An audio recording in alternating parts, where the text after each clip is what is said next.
I'm Ellen Sukiel, Professor of Philosophy and Provost of Stevenson College. We are two units of many that are supporting this lecture by Jonathan Moreno today. I'm very pleased to welcome my old friend, Jonathan Moreno. Jonathan is professor, he has 3 titles. He's Professor of Medical Ethics at the University of Pennsylvania Medical School.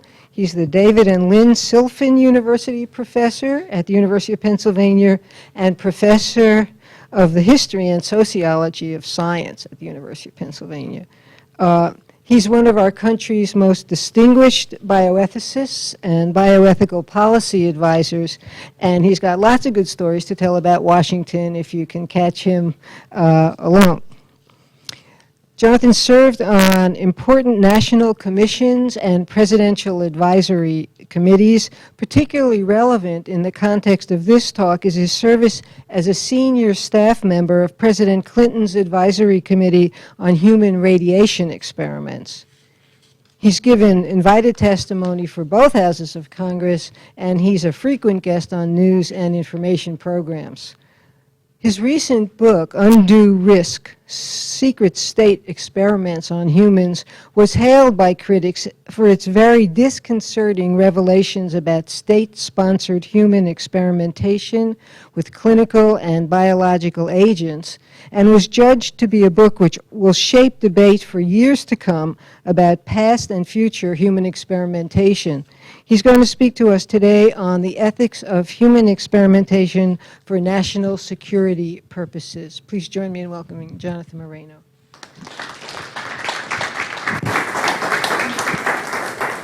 Thank you, and thanks to the university for having me. Thanks to Ellen for being such a good host. And you know, Ellen, I didn't realize until I saw this that it's Adlai Stevenson College.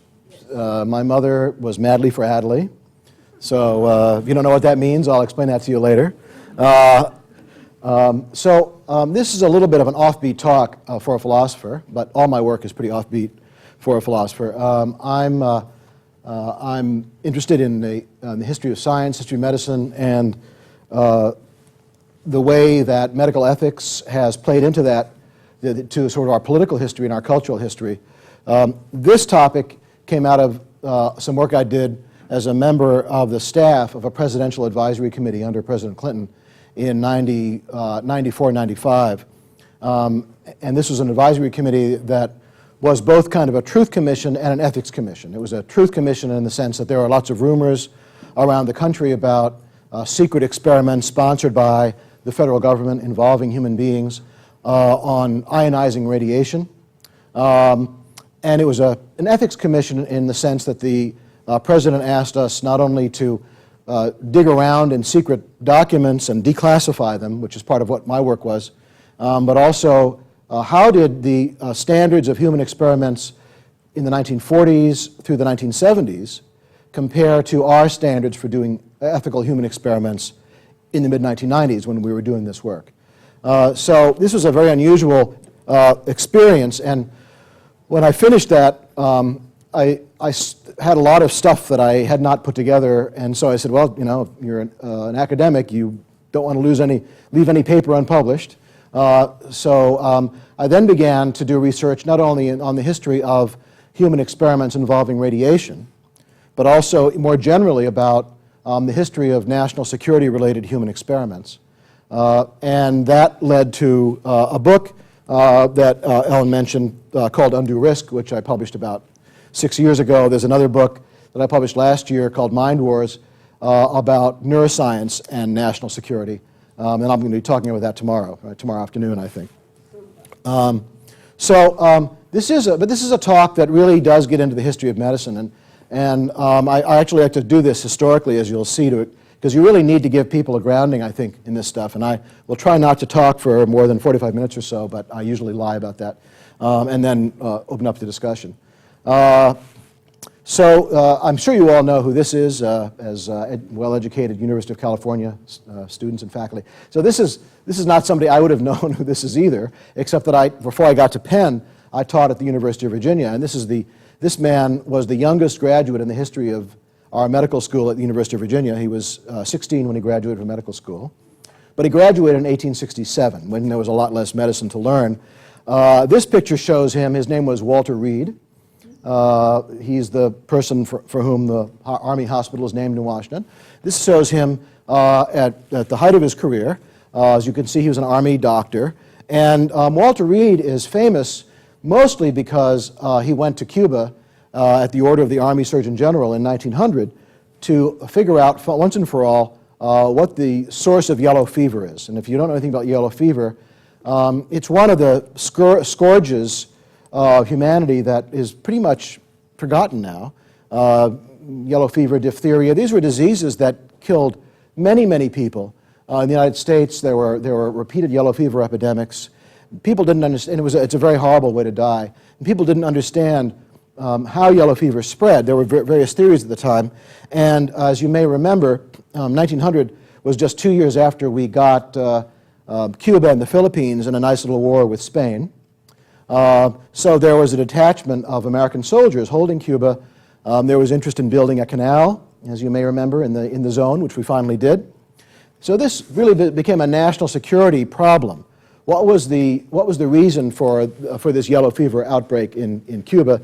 And Reed was sent to figure it out. This is a picture of some of the soldiers who were in the detachment in Havana at the time.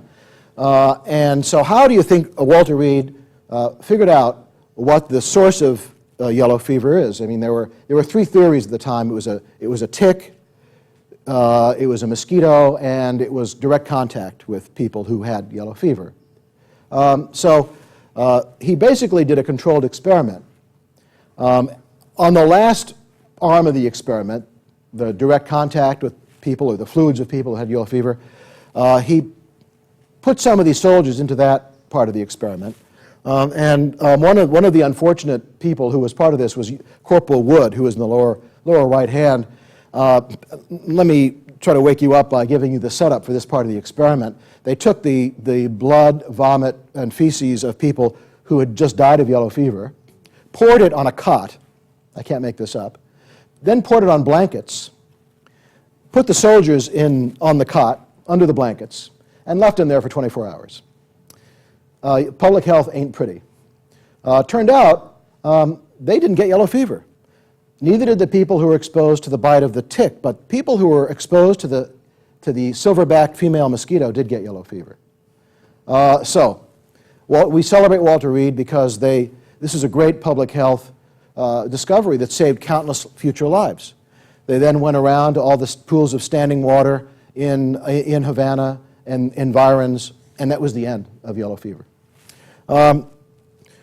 But we also celebrate Walter Reed because of the way he performed this experiment. This is a one-page, we would today call it a consent form. They would have, in those days, called it a contract. Remember, this is 1900. I'm going to show you the English language version of this document in a minute, but notice that it is signed by one of the local volunteers, shall we call them. Antonio Benigno is a Spanish worker. So they used soldiers and some of the local men who had emigrated from Spain to Cuba for work. And they recruited them when they got off the boat, some of them to be in this experiment. And this is what we today call a consent form. And I know you can't read it, most of you, from where you are, but basically what it says is, I know I'm going to be in an experiment. I know it has to do with yellow fever. I could die in the experiment, but I'm in Cuba, so I could die anyway. I will get excellent medical care. If I take the bite of the mosquito, I will get $100 in American gold. If I get sick, I'll get $100 in American gold. And if I die, the money will go to my family. Well, now modern philosophers and ethicists might not be too happy about the money part. $200 is a lot of money in those days. They might not be too happy with the promise of excellent medical care, because the reality is they didn't know what to do if you had yellow fever. But one has to say that I don't know if any of you have volunteered to be in a clinical trial, a human experiment. If you ever have been, you've signed a document that is written by a lot of lawyers and is pages and pages and pages. This is one page, and it's in pretty simple English and Spanish.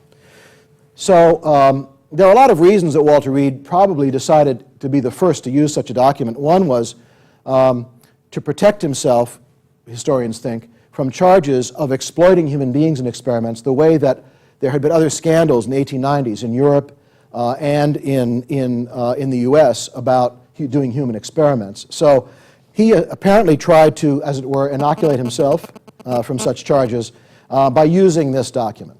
The fact that it happened in 1900 when it did also tells us something about the way that ethics has evolved. There was a general agreement, of course, for a long time before that you don't just use people, you just exploit people. But now people thought it should be articulated more. There was this notion now of a signed document, which was, as I say, unprecedented. So for various reasons, around 1900, things began to change. It was also the time when experimental medicine, experimental science, experimental biology began to make more sense.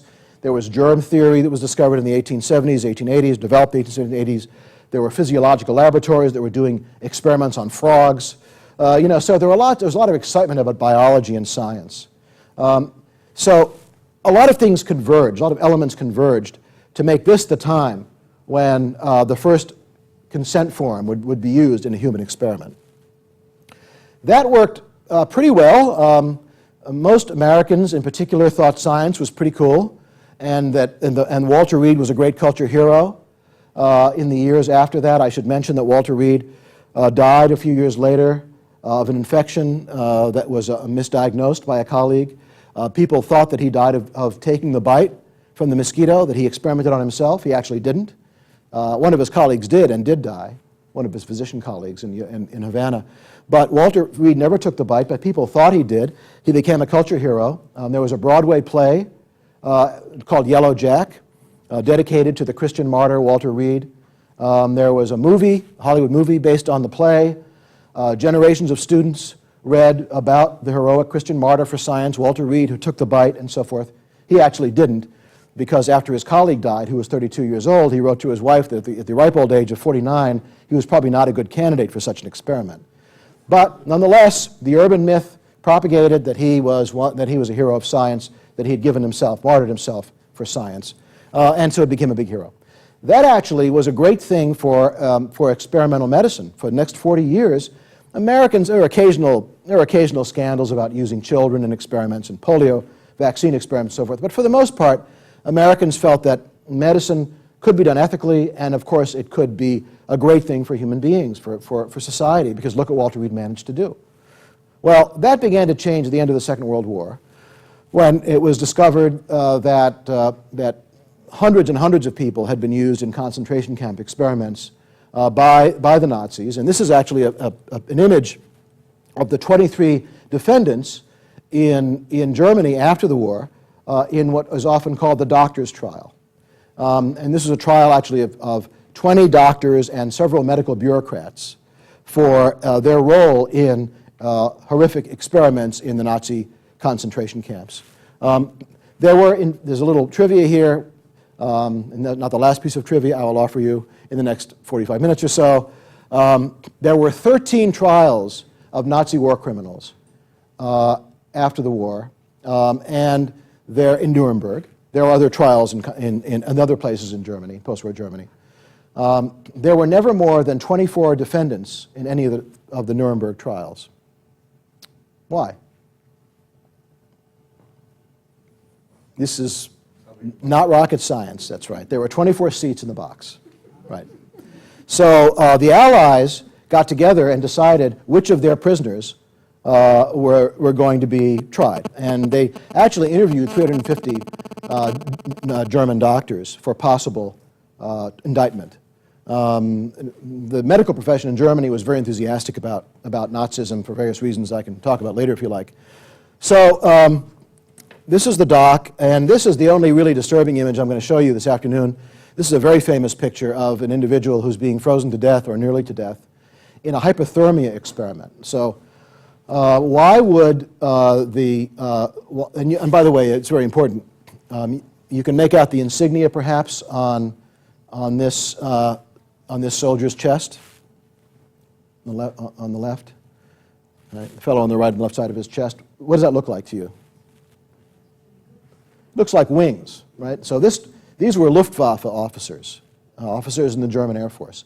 Why would the Luftwaffe be interested, the German Air Force be interested in how to treat people who had frozen to death or nearly to death? Close. Close. They get shot down in the North Sea, Battle of Britain, and there were different theories about how to treat people who had hypothermia. So today, any of you have any EMT training? You go home and look at your Merck manual or your handy-dandy guide to how to take care of sick people for lay people. You'll see that the protocol, if a kid falls in through the ice, I don't have ice in California, but maybe up in the mountains somewhere. If a kid falls through the ice skating, what's the approach? They're supposed to be wrapped in blankets and gradually rewarmed, hopefully with the bodies of people next to them. So they gradual warming was the protocol that was developed in the concentration camps in this experiment, and it now appears in basically all of your textbooks. I apologize for interrupting. Is your cell phone on? Oh, sorry.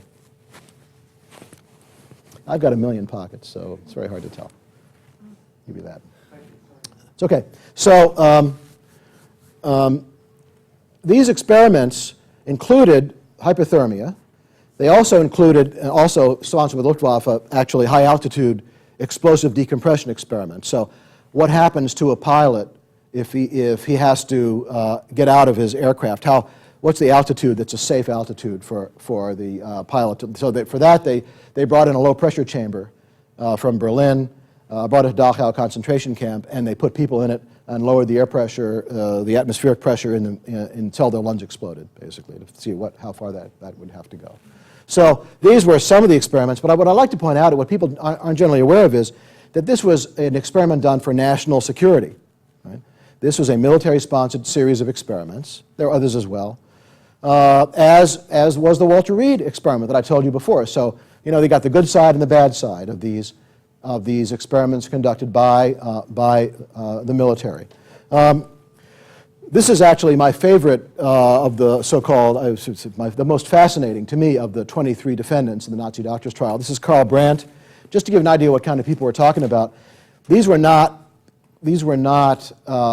people who a psychiatrist would diagnose as mentally ill. There's a kind of I think there's a notion that, like Joseph Mengele, who did his twin experiments, that he was a psychopath. Well, Joseph Mengele was an MD, PhD. He was an up-and-coming young medical researcher. He escaped Argentina. Karl Brandt was one of Hitler's personal physicians. He was a surgeon by training. He was in charge before the war of the T4 program, which was the program that so-called euthanized people who were mentally ill or profoundly retarded. That program developed a gas called Zyklon B that was then used in the killing concentration camps. Brandt, interestingly, when he was one of the 7 who was sentenced to die by hanging, and when Brandt was sentenced, he offered the courts an alternative to hanging him. What do you think that was, as a good experimenter? Not quite. He said, why don't you, instead of wasting my body, why don't you use me in a lethal medical experiment? Interesting rationalization of kind of his role and the role of science, giving his life to science and so forth. The court decided they'd just hang him. So that was the end of that. What's really interesting about this trial, though, is that out of the trial came a 10-point code of ethics that the judges wrote as the third part of their decision in the case. 3 American judges. Posterity knows this as the Nuremberg Code. This is the first sentence of the Nuremberg Code. Now, why would the judges be so concerned about writing their own code of ethics? Well, it turns out that if you start looking at the trial, the defense lawyers for the Nazi doctors were really good. The prosecution lawyers were young army lawyers who knew nothing about science and medicine. But the Nazi defendants were able to choose their own lawyers, and they had very senior defense counsel. They were very experienced. And their argument was this, and this really shook up the judges. What was a 6-week trial, they thought was going to be a 6-week trial, turned out to be a 6-month trial. They thought it was going to be open and shut, right? These doctors killed people, end of story. Well, the defense argued, look, there are in fact no good, they said in 1946 and during the war, there were no good international rules that govern human experiments. In fact, the Allies did human experiments on many of the same kinds of issues that these defendants did, and they used what kinds of people? They used prisoners. They entered into evidence this Life magazine story from June 1945, June 3rd, 1945. And I don't know, I love this picture. To me, it's really iconic because you could spend a lot of time, I think, analyzing this picture. So let's say that this is a malaria experiment that took place this happened to be at the Stateville, Illinois prison. Also took place in federal prison in Georgia and a federal prison in New Jersey. This is a White House-sponsored malaria experiment. 800 federal prisoners involved in this. Why would the White House be interested in malaria in 1946? Sorry, in 1945, spring of 45. What would we think we were going to have to do in the fall of 45? Attack Japan. Go into Japan, right? And the fear was that hundreds of thousands of soldiers would die invading the home islands of Japan. And they thought a couple of million Japanese civilians would die. So they wanted to be as prepared as they could. Now, it turns out that infectious disease often takes out more soldiers than bombs and bullets, including, in that part of the world, malaria. So, and there was no good therapy for malaria. They had quinine. Sometimes it worked, sometimes it didn't. So they identified 800 volunteer prisoners who would be exposed to malaria. And if you can see in this picture, that there's this glass jar. And basically what's going on is these malaria-carrying mosquitoes are biting this young man through the opening of the jar. You can see that, and the symbolism in the picture is terrific. The bars behind him show he's obviously in prison. How would you characterize this young man? Kind of cute? I don't know. I mean, my freshmen weren't so sure when I showed them this picture at Penn last year, but he's kind of a nice-looking young man. What about this guy on the left? What would you call him? A total nerd, right? Total geek. It hasn't changed. The imagery of the science geek is still the same. But he's looking very intently at these mosquitoes. And so there's a lot going on in this picture, I think. The superintendent of the prison was so proud of what his men had volunteered to do for the war effort that he told the photographers not to take any pictures until the scientists could show up. So this is exactly what happened. And so this was, by the way, a magazine in 1945 was not like a magazine today when everybody's got their own magazine, right? In 1945 there were 7 or 6: Time, Life, Newsweek, Look, the Saturday Evening Post. Everybody read the same magazines. So this was unbelievable coverage for this experiment. And obviously it was not secret. Right? So let me just show you this is the second page of the photo spread. I told my graduate student, at first he was going to take the NEAT ad out of it, but I said, no, leave it in because it kind of makes the point that we should have invested in NEAT instead of Microsoft because, body hair will always be with us, but I'm not sure about Microsoft. So now the question is, now how many of these guys died out of 800 exposed to malaria? 0. None of them died. And looking back on it, numbers of them said this was the greatest thing they did in their lives. Why? Their friends from high school were in the Pacific, right? Or their fathers in some cases, right? Their brothers. They were in prison because they did some stupid things. So this was a way for them to pay back, they said. Well, we didn't actually ever invade Japan because of Hiroshima and Nagasaki. That was the end of that war. But the judges were so astonished by the defense, the very effective defense of the Nazi doctors by their lawyers, that they decided to write an international code of ethics called the Nuremberg Code, which I'm going to come back to. Meanwhile, we enter the atomic age. This is what Hiroshima looked a few days after the blast. Some of you have seen, there was a really powerful documentary a few months ago on HBO about Hiroshima and Nagasaki. Obviously, continuing debate about that. There was tremendous interest in radiation in those days. This is Joseph Hamilton on the left, famous Berkeley professor who was one of the early experts on health physics, the effect of ionizing radiation on the body. He used to he's got a volunteer drinking some water with that's ionized and a Geiger counter there. Hamilton liked to do this experiment in front of his class at Berkeley. He used to like to drink some of this stuff and then walk past a Geiger counter and make it pop. He died in his late 40s of cancer, so it's probably not a good experiment to do. The whole history of this, the role of radiation and government-sponsored radiation experiments, I'm going to tell you a little bit more about, really came up in the early 90s. This was as I mentioned, that presidential commission that I worked for. This is the cover of our final report. It's 1,000 pages. You're welcome to read it anytime you want. But let me just give you a taste of it, what was going on in those days. So this is how top secret information was passed around the United States in the 1940s during the war. This is a telegram. By the way, if you want to send a telegram now, you can't. The last telegram was sent about a year and a half ago, I think 2 years ago.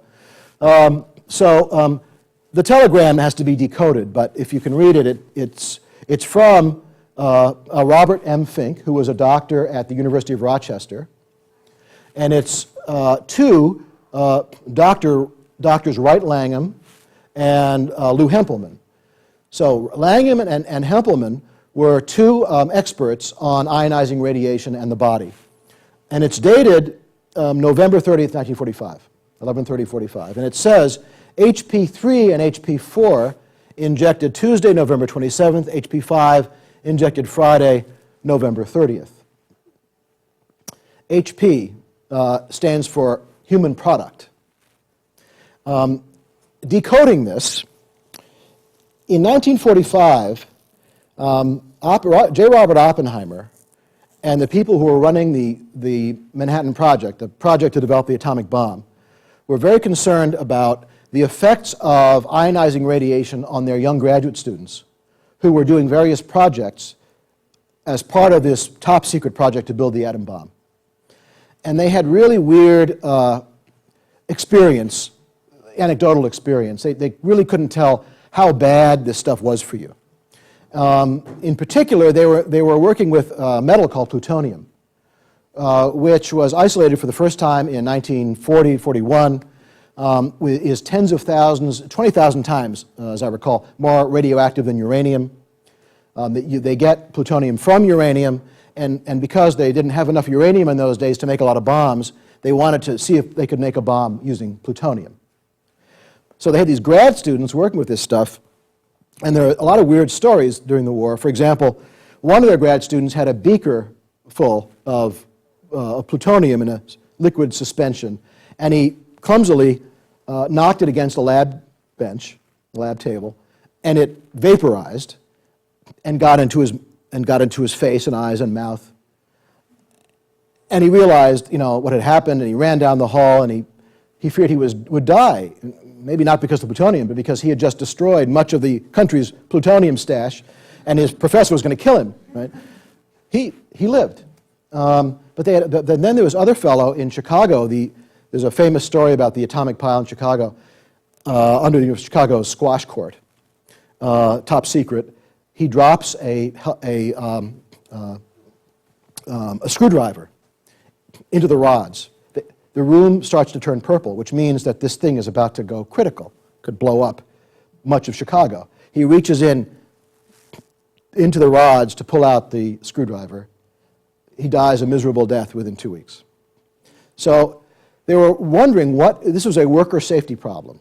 Now they knew from rats that plutonium in rats goes to bone, and they knew from rats how fast rats excrete plutonium.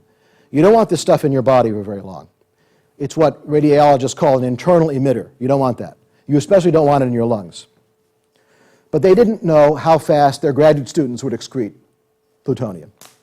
So what they decided to do was they identified 17 people around the country who were hospitalized with bone cancer. And they decided that they would secretly give them plutonium. Now, why bone cancer? I theorized that they thought they might have a magic bullet for bone cancer, because we know from rats that this stuff goes to bone. Unfortunately, of the 17 people who got the plutonium, about a third were misdiagnosed. They didn't have bone cancer. One of them had a stomach ulcer. These things will happen. And this is 3 of them who were given plutonium. This is about 3 of them who were given plutonium in 1945. So these were secret plutonium injections for the sake of worker safety. By the way, how many of the 17 people who got these injections, who were hospitalized, died of their plutonium injections, do you think? None. The ones who had cancer died of their cancer. The others survived. One guy survived into the early 1970s. He was curious about why the University of California, San Francisco hospital would call him back every few years to examine his excreta. His sister, who was a nurse, was very suspicious of this. He died without knowing that he'd been in a plutonium experiment. So these are 2 letters. I'm just going to show you the second one from the Atomic Energy Commission in 1947, as you can see, to physician contractors who were working with radioisotopes, radiation. The Atomic Energy Commission inherited all of the contracts and well, not most of the contracts and responsibilities of the Manhattan Project. Now, if you're a lawyer for the Atomic Energy Commission, the USAEC, after the war, and you find out about these secret plutonium injections, do you think that you would advise your client, the U.S. government, to go public with this? No, no. They decided, these plutonium injections are very embarrassing. It could look bad for the government to have injected its own people with plutonium without their permission. There are these trials going on, these Nazi doctor trials going on at the same time as we're looking at these records. We definitely don't want to be associated with that. So they decided not to release that information. We only learned about this in the early 90s, after the documents were declassified, partly through that commission I mentioned. But what's interesting about this document is that it says that if you're using our radioisotopes to do experiments, medical experiments, you have to get informed consent. That's the first time that term, informed consent, appears in writing, anywhere, so far as we know. It also, by the way, requires the informed consent of next of kin, which we would today say is actually unethical, because who's my next of kin to say whether I can be in an experiment or not? I'm a competent adult, it's up to me. So this was obviously not written, this was written by lawyers, not by doctors. Right? What happened to this document, which we discovered in the early 90s? It was forgotten as soon as the ink was dry. I'll just give you a sense of what the radiation environment sort of was like in terms of the development of uranium and plutonium at the time. This is the Hanford nuclear facility in Hanford, Washington. This was where they got the plutonium from the uranium for the bomb. By the way, the first atomic bomb that was exploded in New Mexico was a uranium bomb. The Hiroshima bomb was, what do you think, uranium or plutonium? It was uranium. Why? They only had 3 of them. They weren't sure the plutonium bomb would work. So they didn't want to mess around and drop a bomb that would be a dud. So the first bomb, the bomb that hit Hiroshima and killed over 100,000 people and vaporized tens of thousands of them, was uranium. The second one was plutonium that fell on Nagasaki. Plutonium came from Hanford. This is the worst environmental site in the country, which is saying something. This was a very leaky facility in what was a pristine part of Washington State. This is where the rods came out as part of the atomic pile. These are workers at Hanford. You can see that every day they had to go in. These are 1950s sort of period pictures. You can see they had their radiation badges that they had to hand in every day to see if they'd been exposed. This is a guy being dusted for any radioactive dust. These are people who are testing the air. How'd you like to work in a place where every day they're testing the air to see how much radiation there is in the air? They're taking blood periodically. I like this one especially. When you go to the cafeteria, you don't want to see them dusting the tables for radioactive debris. I mean, that's not good for the appetite. And this is Wright Langham, one of those health physicists I mentioned before, with his colleague. Now, I showed you that first line from the Nuremberg Code. I'm now going to show you a document that has that line again. The voluntary consent of the human subject is absolutely essential. This is a document that was top secret for a long time. Don't worry, you're not going to go to Guantanamo because I showed you this. It's no longer top secret. It's been declassified. This is a really amazing document. This is dated 26 February 1953. This is from the Secretary of Defense to the Secretaries of the Army, Navy, and Air Force. And what I want to point out to you is that it has that first line again.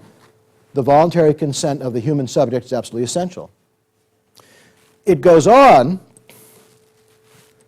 to repeat the Nuremberg Code word for word. Now, if you handed something like this in to one of your professors here at Santa Cruz, your professor would have to report you to the provost.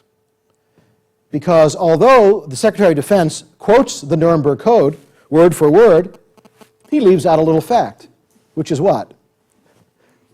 There's no cite, right? It's verbatim the Nuremberg Code. Now, in my book, Under Risk, I tell the unbelievably interesting story about how the Nuremberg Code got to be the policy of the Pentagon for doing human experiments involving atomic and biological and chemical weapons. This is 1953. This is about 7 or 8 years before the first academic scientists get interested in the issue of written consent for people who are in experiments in the United States.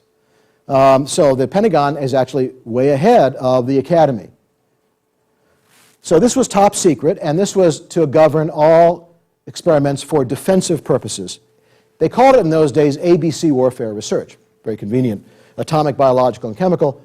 I would show this slide to people before 9/11 and before the anthrax attacks in fall 2001, and we'd say, it's kind of interesting history, but who cares? Well, we care a lot now, again, about biological and chemical weapons. So, a very interesting story about this document,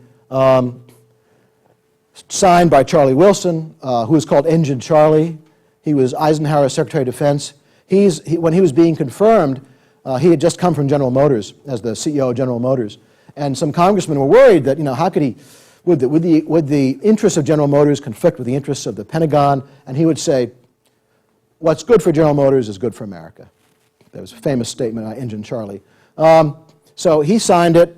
I will condense the story by telling you that the doctors and the admirals and the generals who got this document thought it was a catastrophe because it required written consent for medical experiments for soldiers and airmen and Marines.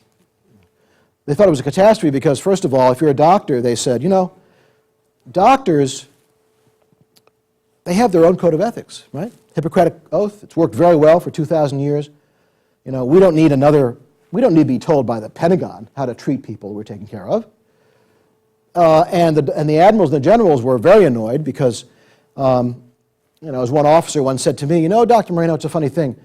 Ever since I got in the Army, I've done something stupid every day, like walking around with live ammunition going by me, or standing out in the rain all night with a dummy rifle.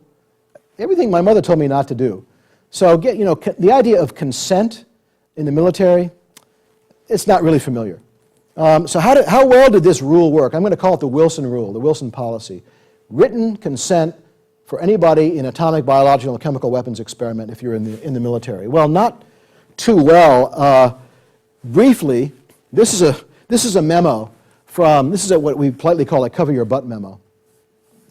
This was written by an officer in the Air Force who was in charge of flash blindness experiments.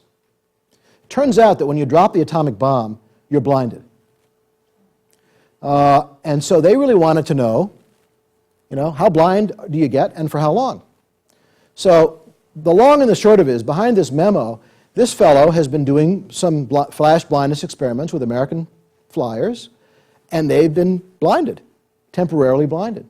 Now he hears that there's a policy that the Secretary of Defense has for doing ethical human experiments, and he's saying here, I wish you would tell me what the policy is, because I'm still doing these experiments, and I don't know what I don't know what the rules are. So they didn't do a really good job in getting these rules across to people. In fact, in 1975, following the revelations of LSD experiments in the Army, which I think some of you know about, You know, that the Army did and the CIA did LSD experiments. Everybody knows that. It's really interesting. I'll talk more about that in my talk on Mind Wars tomorrow. This is what the Army Inspector General said. Going back to the Wilson rules, what happened? Well, I think this is a wonderful understatement. They didn't really interpret it consistently. So here's an example. By the way, you can go on YouTube. There's wonderful stuff that I show my students on YouTube that I commend to you about the atomic bomb detonations. You know, there were 250,000 soldiers between 53 and 62 who were deployed to be within miles of ground zero in atomic bomb tests. This is one of them. So this is, you can see that they're getting ready now to witness the blast. They put their heads down, they do the countdown.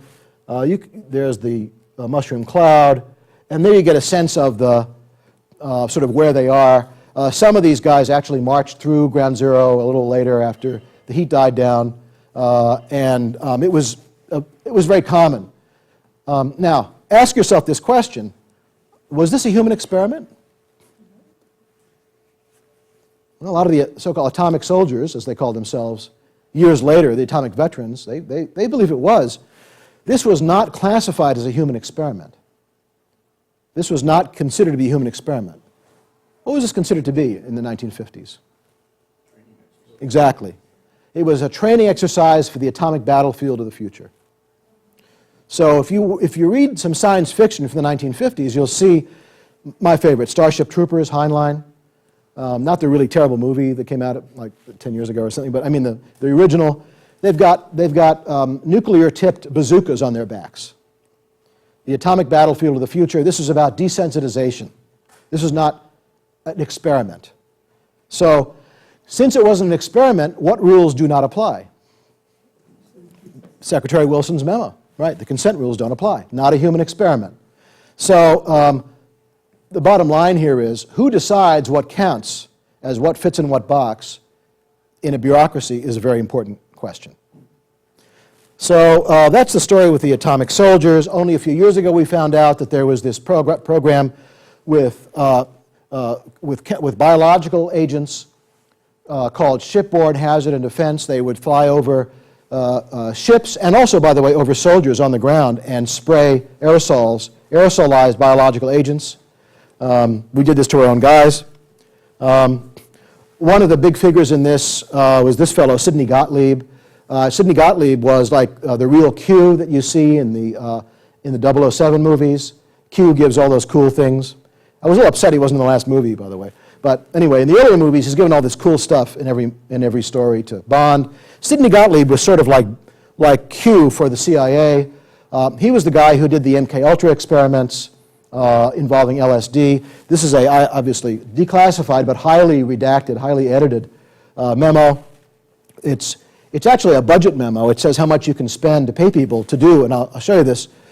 This project will include, this is also 53, by the way, big year, 1953. This project will include a continuation of the study of biochemical, neurophysiological, sociological, and clinical psychiatric aspects of LSD, and also a study of LSD antagonists and drugs related to LSD. Why was the CIA interested in LSD? Sorry? To find a truth serum. Partly for truth serum, partly to see if you could somehow get into the water and disorient an enemy population, maybe enemy soldiers, right? Maybe to see also what it would do to our guys. So what if they kidnapped an American atomic physicist and gave him LSD? Would it make him or her talk? Right? So they were very concerned about that as well from a defensive standpoint. In fact, the scenario I just told you kind of happened. This is Frank Olson. Frank Olson was was the CIA's anthrax expert who was stationed at Fort Detrick in Maryland. He was given LSD. Not clear exactly what was going on with that, but if you go on the web, you'll see there's a lot of stuff about Frank Olson. It's kind of become part of the culture now. He jumped out of the 11th story of the hotel that's across from Penn Station in New York. And you can read about Frank Olson. His son Eric Olson, a psychologist, has a lot of stuff on the web about it. When this was declassified in 1975 by President Ford, the CIA said, oh, well, he became psychotic. And, we gave him LSD. We shouldn't have done that. It was a terrible thing. And then he became psychotic. We took him to New York for treatment, but it was too late. He jumped out of the window. Well, very few people jump out of closed windows with the blinds drawn. Not a common thing. Eric Olson, his son, believes that this was actually a CIA assassination. And I'm not a conspiracy theorist, but this one I think is plausible because he believes that his father was about to blow the whistle on the MK-Ultra experiments. We'll never know exactly what happened there. Here's an obituary for Dr. Olson from 53. Here's another guy who died in 53. It was a big year somehow. This is Ronald Madison, Maddison, 2 Ds in Madison. You can also read about him on the web. He was in a sarin gas experiment at Porton Down in the United Kingdom. Sarin gas is by far, with tabin and 1 or 2 other gases that were accidentally, that were more or less accidentally created by R.G. Farbin before the Second World War, chemical company making dyes. Unbelievably, one drop of this stuff can kill lots of people. It's incredibly lethal stuff. He was in the service in the UK. He and a number of other guys volunteered for what they might have thought was a flu experiment. He was exposed to sarin and died within minutes of exposure. His death was covered up until a couple of years ago, and only when a local constable got irritated by all the rumors about this in Porton Down, he reopened the case, and a jury trial actually found that he died as a result of a medical experiment, which now has opened up a lot of the families of other guys who were in these experiments at the time for lawsuits in the British system.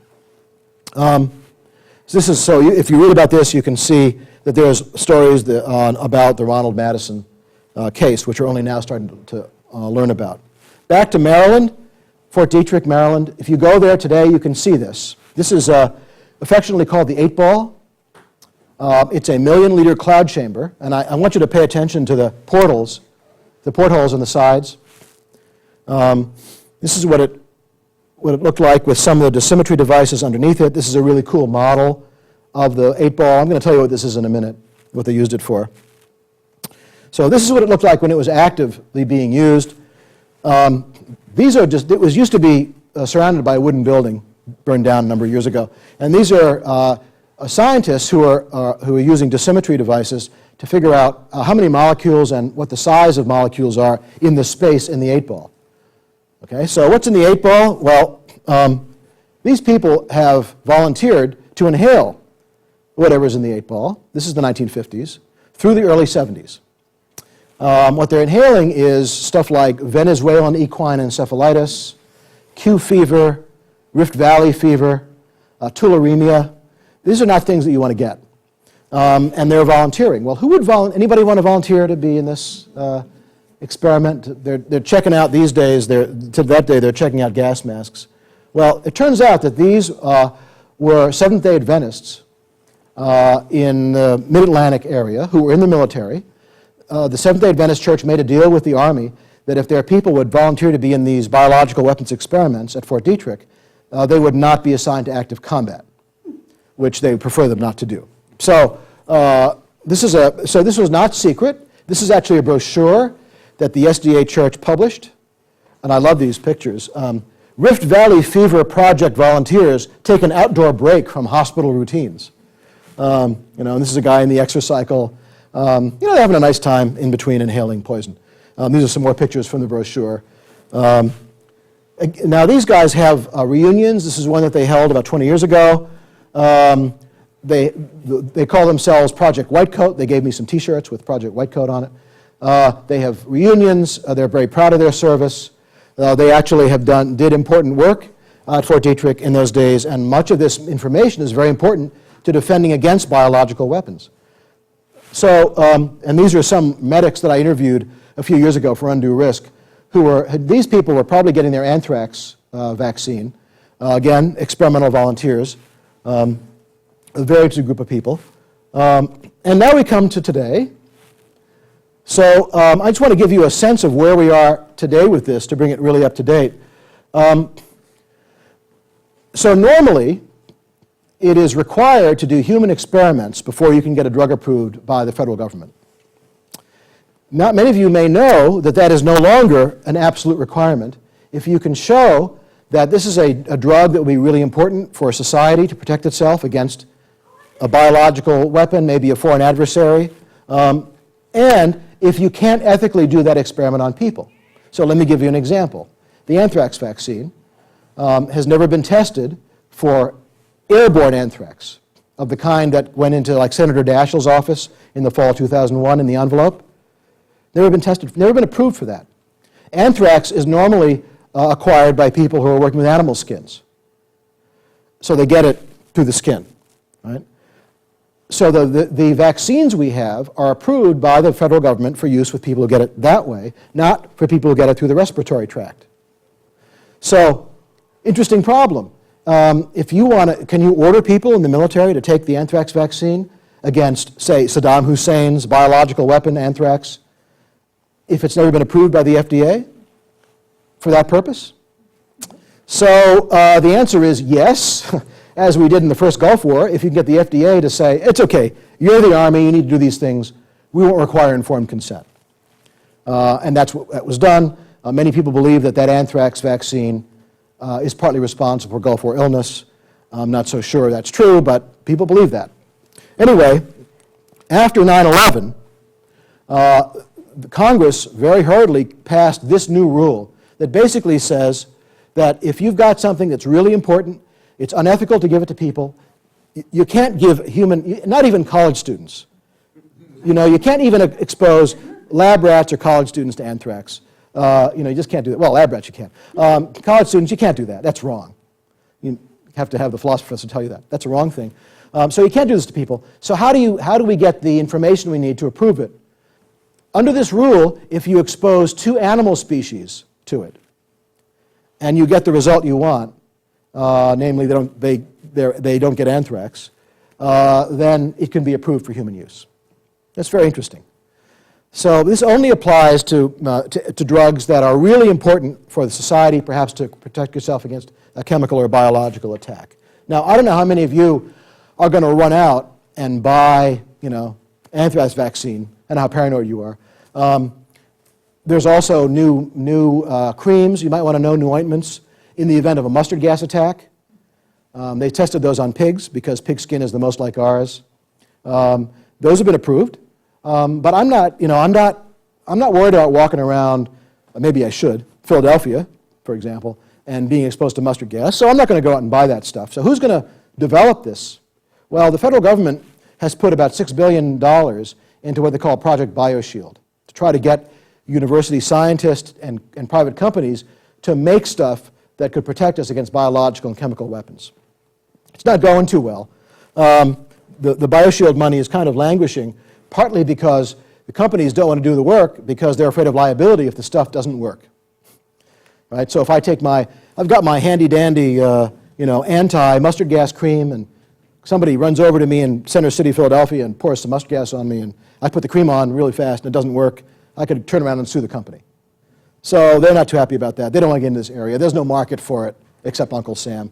We're still worried about this, though. We don't really have a good vaccine or intervention for smallpox. There are all kinds of new things that I'm going to talk about tomorrow that have to do with neuroscience and national security that are kind of fresh off the block. This is the book I wrote about that. I kind of like the cover. So we are in kind of a new era now. We've still got to worry about dirty bombs, radiation warfare, all the stuff that they were getting ready for in the 50s, biological weapons, chemical weapons, trying to figure out how to prepare ourselves for that. Now, as I'm going to tell you tomorrow, big advertisement here for that talk, there's a whole new area of, I don't know how many of you work in neuroscience, have taken a neuroscience course, cognitive neuroscience. There's all kinds of new stuff coming out that the brain researchers are developing that people are now concerned could be used in warfare. So I guess the lesson is, although I believe in progress, we're getting better and better at creating newer and more clever ways to hurt each other. And the end of the book, in the Mind Wars, I say, you know, it would be good if we could, all we're learning about the human brain, we could come out, turn this around so we would figure out how to avoid doing those things to each other.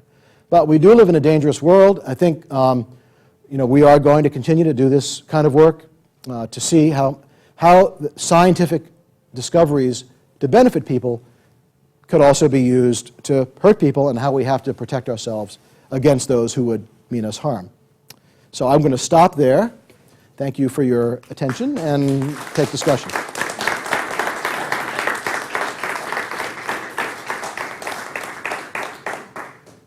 Comments, questions, outrage? Especially outrage. Outrage is always fun. Don't be shy. Sir. I was just, you mentioned the physician contractors with the Atomic Energy Commission, and that's sort of, you know, a little interstices between the state and the economy. Yeah. And with the Cuba thing, I know Roosevelt set up Camp Wyckoff when he got back. Again, you know, Rough Riders, not really in the military, more like mercenaries. Tremendous amount of them died there, not many in Cuba. Yeah. I'm just wondering how the contemporary military contractors play into this in terms of what the requirements are on them, what they might do with either their own people or with paying other populations. Well, in terms of human experiments, you know, today, first of all, with regard to soldiers, it's very difficult to use soldiers in human experiments now. There are all kinds of protections and rules, and there's all kinds of accountability. That's a population that we basically decided it's a group we don't want to make human guinea pigs. The history of that is pretty interesting, though, because your intuition could go the other way too, right? Since soldiers are people who they're basically, what are they there for? They're there to take risks. So why not put them in risky human experiments that could benefit their brother and sister soldiers? You know, and there's actually in Undue Risk, I talk about how there's been a long-standing debate in the military about whether you could use soldiers. It would be wrong. We've generally decided today it's basically not kosher to do that, unless it's a situation like the Gulf in the first Gulf War, where we thought Saddam Hussein had stores of biological weapons. We didn't know if the anthrax vaccine would work for aerosolized anthrax, but the first rule in the military is you have to accept any order that is both legal and might keep you fit for duty, right? So is that an experiment, right? If you're taking an anthrax vaccine that hasn't been approved for aerosolized anthrax, is that an experiment? Well, technically not. So soldiers, very hard. Prisoners also, very difficult to do under federal rules. Very difficult to do research involving prisoners. In fact, in my view, too difficult, because there are some psychological questions and sociological questions about prison life that we really need to know about. I was on a committee last year, this is separate from, on prison research, and we spent a day in San Quentin. It was talking to prisoners. There is prison research going on, not much, and they actually, for various reasons, generations of prisoners actually like being in research because it's a break in the boredom of prison life, among other things. So in terms of what's going on with human experiments right now, pretty tough to do. We were told in the 90s that there were no secret human experiments being done by the federal government. And I actually, although you can call me like the cab driver I had out to Dulles Airport yesterday, thought I was crazy to be so gullible. I actually believe that's true. However, as I told you, you don't have to call them human experiments sometimes to get the information that you want. You call them field tests, right? So, you know, this is very slippery stuff. So federal contractors, I'm going to talk more about that tomorrow in the context of neuroscience. Most of what the federal government does is contracted out to university scientists. Now, some universities will not take secret contracts that involve classified work. Harvard won't, Stanford won't, Penn won't, but a number will. Penn State will, for example. So that becomes a competition among the universities who would really like some of that money. So this is it's in some respects a very settled area, and in some respects an area that is very unsettled. We can talk more about this. Yeah, Jake, you got to wait for the microphone. So it seems to be kind of a common theme that we can make some exceptions to our, sort of settled bioethical assumptions when it comes to national defense, right? We can bend the rules a little bit. We can do things a little differently. Finish your question, then I'm going to answer that part of it. If we call it national defense. But of course, what counts as national defense is controversial in itself. And I'm wondering if you think ethicists have anything to say about that. I mean, I would argue the first Gulf War wasn't about national defense whatsoever. So should they have gotten an exception to that, to the tradition of Well, okay. So good. Can I take that as a two-parter? Sure. So one of the questions that we asked when we worked on that Clinton commission was, could we find a document from, say, President Franklin Roosevelt that said that because of the war, the national emergency, we could suspend the ordinary rules of sort of social ethics, and do experiments like the plutonium injections or something. So far as I know, there's never been an executive order from the President of the United States that said, ethics be damned. Right? It's not that straightforward. Could the rules be bent? Were they bent? Well, probably by 1945, even by the conventions of the day, it was wrong to give those people those plutonium injections. Even though nothing as it seemed happened to them because of that. It was wrong. They were being used as mere means, right? We can talk about Kant. People were quite well aware of that moral standard. So it was wrong at the time. It's clearly wrong today. We recommended that there should be compensation for any survivors. There are no survivors anymore. So part of the answer is officially the rules are never suspended. Unofficially, there are ways of managing and massaging the rules. Now, what counts as national defense, I'm not in a position to say. It's pretty much what the government decides counts as national defense. I mean, our public health arrangements also count as national defense. You can construe that very broadly, right, or national security. This is the puzzle here. Right? One of the puzzles here. What if you decide that, and we've kind of had this in the interrogation debate, what if you decide that you have to do something that is contrary to the rules, but it's absolutely crucial for the national interest. So you're going to do that in a classified domain, right?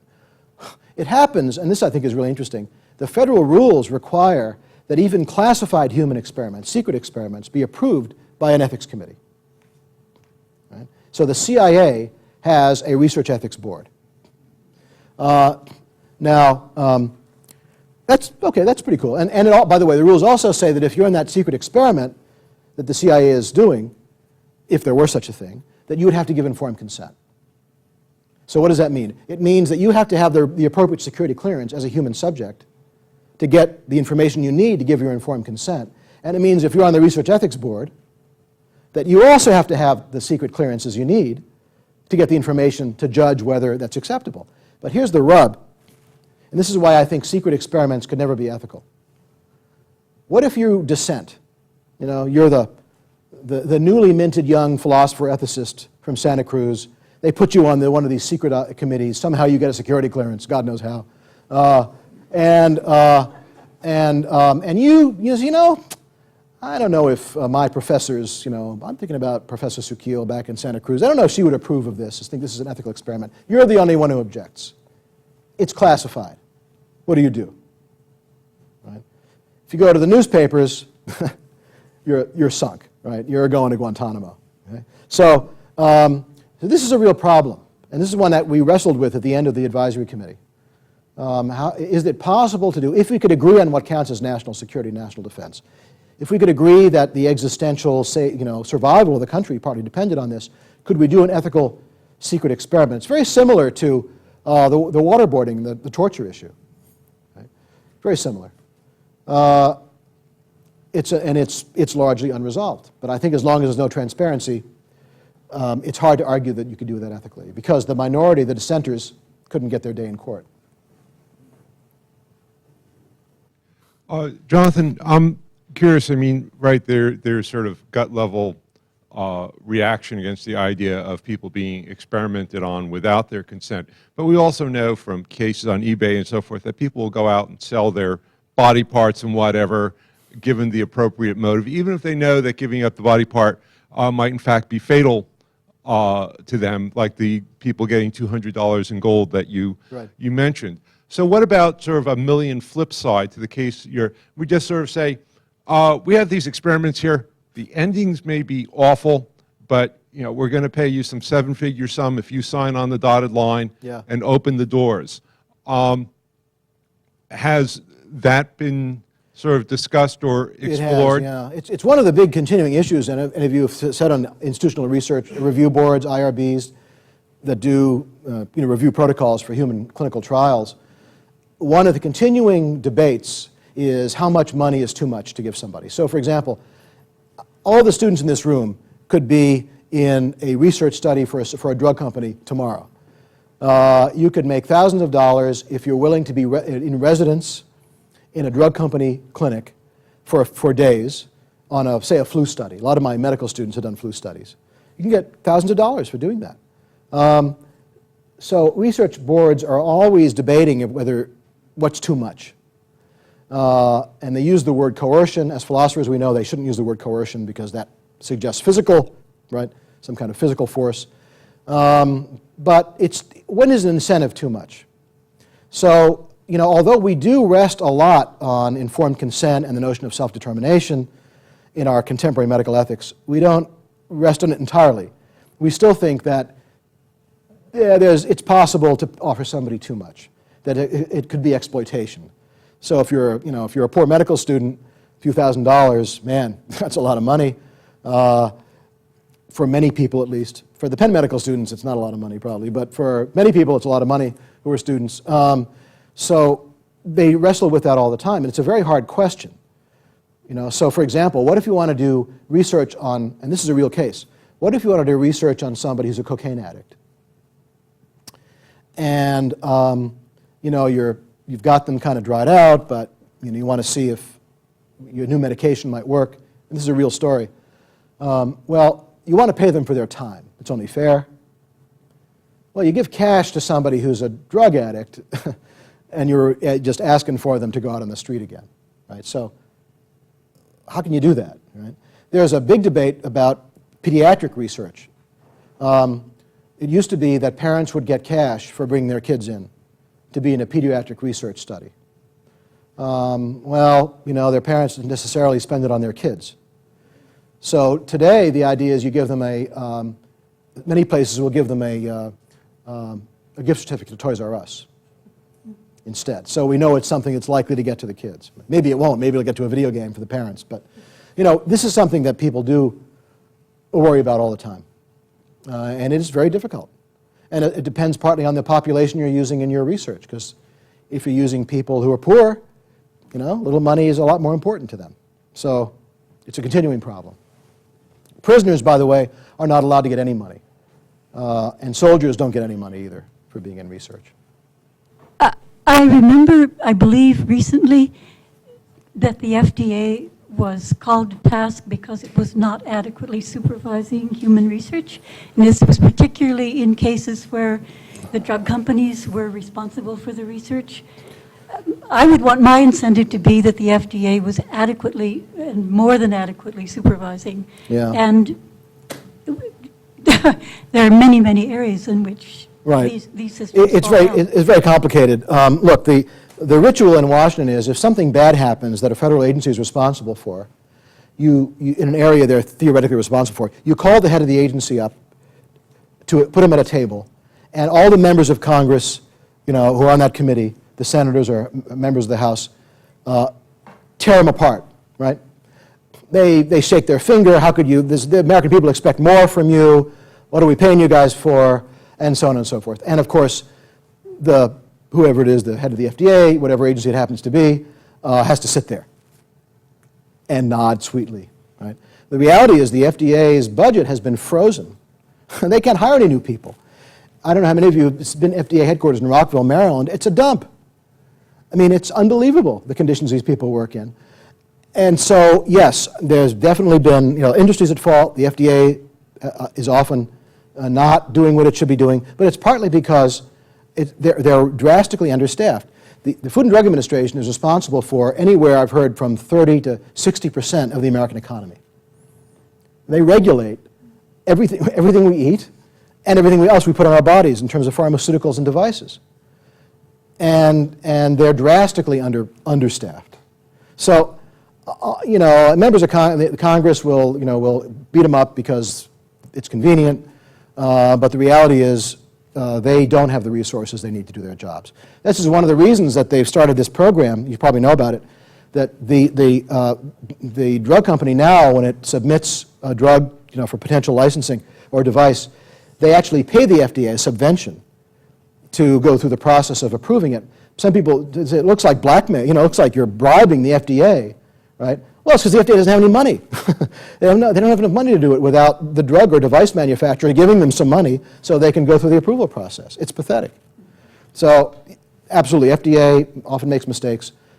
I'm no defender of the pharma, the drugs manufacturers, the device manufacturers, but I would have to say it's also our fault. Because as taxpayers, we don't write to our congressmen and women and say, why don't you fund the agency that is protecting our bodies adequately? We can talk more about this.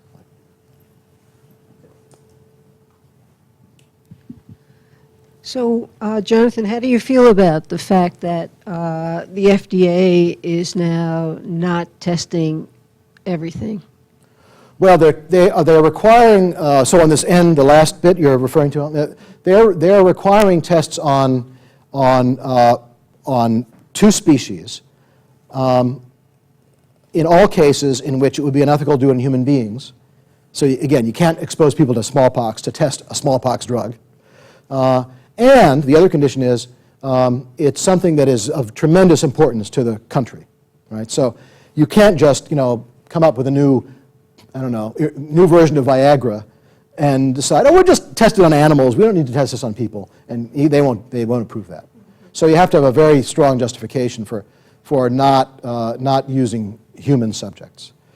So, but nonetheless, there's this very interesting loophole now for national security purposes, but the drug companies aren't using it because there's no money in it. Right? And they're worried about liability. Because again, there's no money in it because I'm not going to buy the mustard gas ointment, I don't know about you, and they're worried about getting sued in case the stuff doesn't work. So there's, the pharmaceutical companies may be very patriotic, but they're not going to go into business anywhere where they're not going to make a buck, and they stand to lose a lot.